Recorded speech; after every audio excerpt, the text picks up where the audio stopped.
So untuk online learning implementation, okay, kita ada 3 alternatif. So dia tak semestinya kena buat video conference.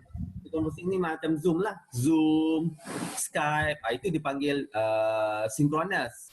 Synchronous ni maksudnya kita punya pengajaran tu real time. Okay, pelajar boleh nampak kita. Kita boleh nampak pelajar. Masa Melayu ni dia panggil segerak lah. Itu dia panggil synchronous. Tapi sebenarnya ada 3 alternatif. Yang pertama yang memang telah kita lakukan sebelum ni, dah lama dah kita memang buat pada pelaksanaan ni atau praktis ni dah lama dilakukan. Dipanggil sebagai asynchronous online learning. Apa maksud asynchronous ni? Asynchronous ni kita prepare dulu bahan-bahan kita sebelum, beforehand, sebelum sesi kita. Dan selalunya kita dah upload pun kita punya slide, lecture note kita dalam e-learning kan, nanti pelajar download, itu dipanggil asynchronous.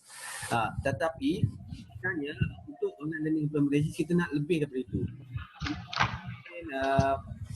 Bersyaraf perlu sediakanlah design juga activity, engagement.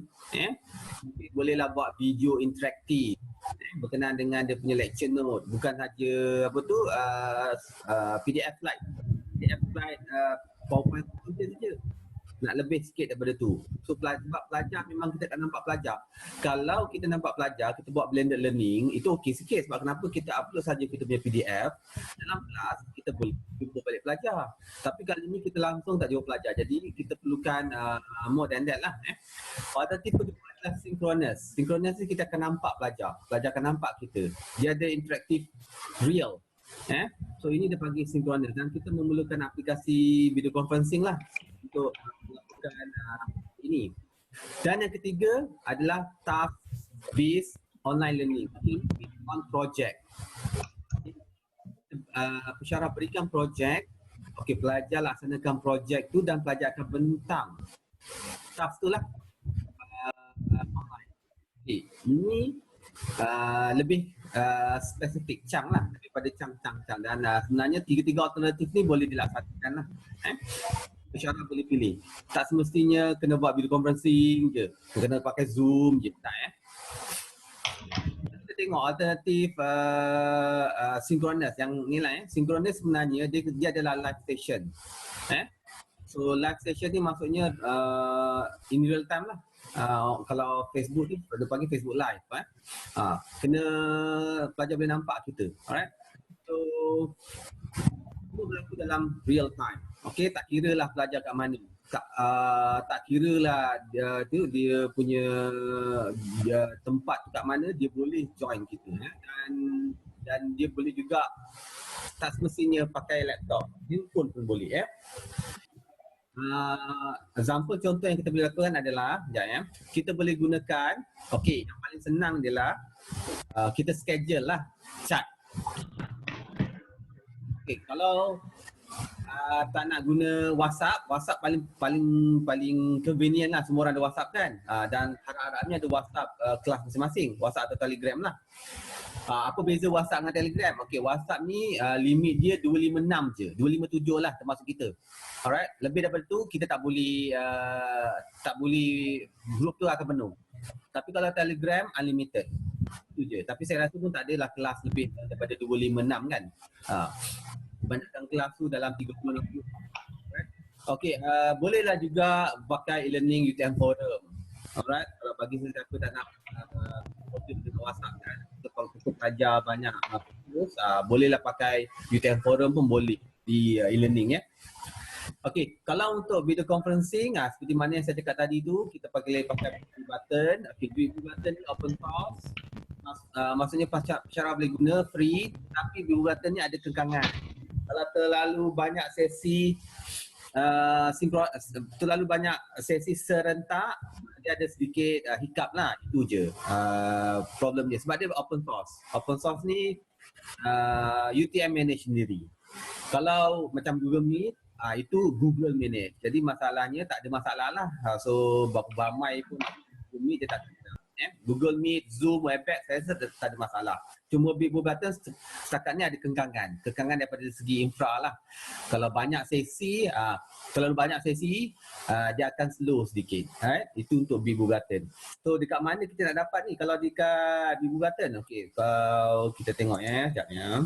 Okey, kita pergi dekat My UTM Portal, kemudian pergi pada e-learning. Okey, dia ada, kalau bagi sesiapa yang memang nak dah buka e-learning, boleh terus gunakan dalam e-learning lah. Tetapi sebenarnya kita boleh access juga separately daripada e-learning. Sebab server Big Blue Button tu diinstall oleh pihak UTM Digital dan dia linkkan ke dalam e-learning sebenarnya. Tapi kalau katakan kita tak nak login e-learning, kita juga boleh type je Big Blue Button .utm.my. Ni saya share ke? Sekejap ya. Betul ke saya share ni? Nanti tak nampak lah. Okey, betul saya share. Alright, so ini dia. Ini adalah server Big Blue Button yang telah diinstall oleh pihak UTM Digital. So kalau katakan nak terus guna, boleh type bigblubutton.utm.my. Tapi kalau nak melalui e-learning boleh sebab dia dah diintegrate dengan e-learning. Cara dia, kita sign in je gunakan kita punya UTM ID punya password, ID dan password. Kena klik pada sign in with LDAP. LDAP ni adalah server yang memegang data-data UTM ID kita lah. Kalau kita klik LDAP, masukkan nama kita. Nama macam kita sign in MyUTM. Okey, ini dia. Alright. Okey, ni ada, saya ada 9 sesi yang saya dah buat. Dia akan dia akan record dekat sini. Inilah sesi yang, okey, ni kelas yang saya buat sebelum ni pada 16 Mac sebelum perintah kawalan pergerakan dilakukan. Masa tu saya dekat kampung. Saya balik sekejap. Lepas tu lusa dah ada perintah kawalan. Nasib baik tak sempat balik ke JB. Ini contohnya lah kalau nak tengok yang saya dah buat tu. Ini contoh yang saya buat lah. Sebab record dia akan terus save dalam UTM server. Alright, so kita boleh dapatkan lah. Ini yang telah saya buat lah sebelum ni. Ni contoh. Ni student saya lah. Ni saya, student saya. Kalau saya play. Okay, saya start dengan QR code dahulu. Pelajar akan, okay, pelajar ni adalah pelajar master. Jadi saya punya pelajar master tak ramai. 2-3 orang je. Jadi saya buat pakai Blue Button lah. Okay, alright, saya tutup ni. Okay, kalau staff dah masuk, lecturer dah masuk, okay, lecturer boleh start je kat sini. Atau boleh create room lah. Kalau create room ni contohnya kalau kita ada 3 section atau 3 subjek, kita klik lah room yang berbeza untuk setiap subjek yang kita ada tu. Katakan saya klik subjek yang saya nak ni, namanya subjek 1. Saya klik lah subjek 1. Dan saya bolehlah buat default commute, ada approval kalau nak join. Dan ini saya tak nak lah. Sebab kenapa? Sebab saya akan bagikan link tu pada pelajar saya. Okey, ni subjek 1. Namakanlah kalau subjek tu katakan kod dia MPP. Sekejap kod saya MPP 1223. Namakanlah. So nanti kita dapatlah room yang berbeza untuk kelas yang berbeza. So copy ni masukkan dalam WhatsApp. Okey, WhatsApp ni ada tak? Okey, tak ada lambat. Tak apalah, paste dalam WhatsApp. Lepas dah paste, start. Bila start, kita akan start. Okey, ni Big Blue Button punya homepage lah. Okey, so bila masuk Big Blue Button dia akan tanya. Okey, kita guna mikrofon ke tak ada? So sebagai pensyarah kena ada mikrofon ya sebab kita nak bercakap. Dan allow mikrofon tu. Okay, and then dia akan lakukan echo test. Okay, ada echo. Okay, so sekarang ni saya seorang je lah dekat sini. So kalau sesiapa yang nak join saya, mungkin saya bagikan link ni saya bagi linkkan jap ya. Cuba masuk. Okay, Dr. Fazila ada. Okey, ini adalah Big Blue Button. Okey, Big Blue Button ni Dia sama macam Zoom, cuma Big Blue Button ni adalah UTM, servernya di UTM, right? Zoom servernya bukan di UTM. So Big Blue Button ni servernya di UTM, pihak UTM Digital yang install. So dalam Zoom, antara mukanya lain sedikit. Cuma ramai yang suka guna Big Blue Button lah sebab dia classroom friendly. Dia lebih kepada classroom. Okay, dekat sini kita ada terus ada whiteboard punya tools, kita ada whiteboard, kita ada banyak tools lah. Kita boleh draw, okay, kalau pensyarah matematik ke yang lain tu boleh draw, boleh ada calculation. Dia agak apa orang panggil classroom friendly lah.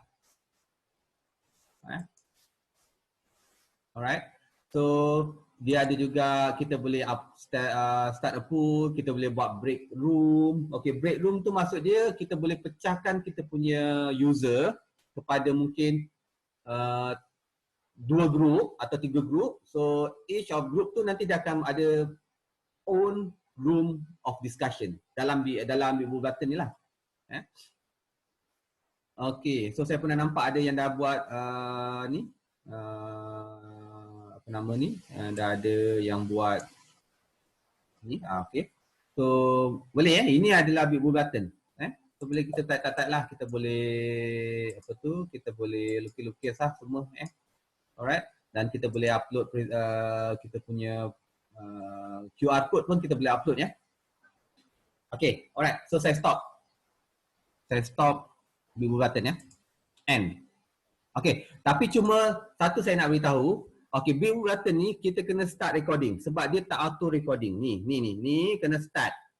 Kalau tak start, alright, nanti tak ada video. Janganlah marah pihak UTM Digital nanti kan. Kenapa saya punya video kelas tak ada? Sebab kena start recording. Klik start recording. Ni kena start. Lepas tu kena end meeting. Sebab ada pensyarah dia tak end meeting. Bila tak end meeting, video tak akan diproses. Okay, bila video tak proses, dia akan cakap, kenapa video saya tak ada? Rupanya bila kita check, technical check, oh dia tak end meeting. Kena end meeting baru dia akan proses. Bayangkan berapa lama dia tak end meeting. Tapi jangan takut. End meeting tu maksudnya dia pause ya. Big Blue Button dia pause. Dia tak teruslah rakam sampai 2-3 hari. Tak, dia pause saat kita keluar. Kena end meeting. Bila end meeting baru dia akan inilah. Dia akan proses video tu. Okay, saya end. Bila kita end, video yang kita dah buat tu dia akan ada dekat kita punya ni. Ni, dia akan dipaparkan di sini dan kita bolehlah download, bolehlah kita tengok balik, bolehlah buat untuk apa? Orang panggil improvement, CQI lah next time. So ini video saya lah yang saya buat pada 16 bulan 3 yang lepas ya.